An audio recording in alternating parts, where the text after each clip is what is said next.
Getting back on track with the talks of SmartTrack.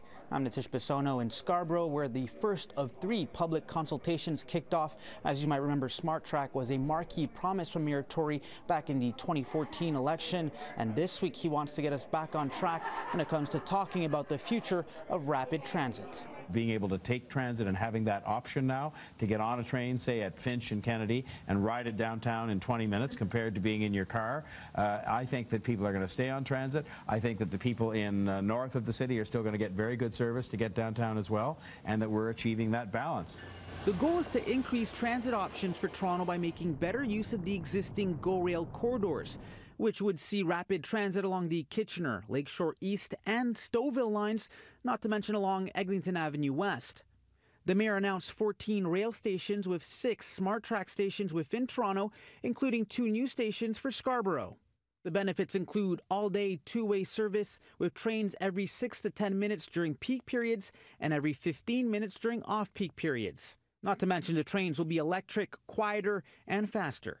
And while the meeting at the Scarborough Civic Centre was labeled as a public consultation, many couldn't help but voice their concerns over the project.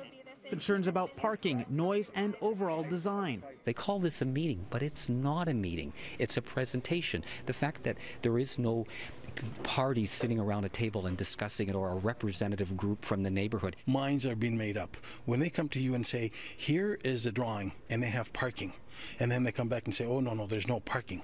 What consultation? These consultations should be held a year back. We should have shovels in the ground right now. There's a legacy that the mayor wants to leave behind. For their part, the mayor and Metrolinx say everything discussed at the meeting will be taken into consideration. The details, station design, exactly how things happen, parking issues, noise issues, are all on the table for discussion, which is really what tonight was all about.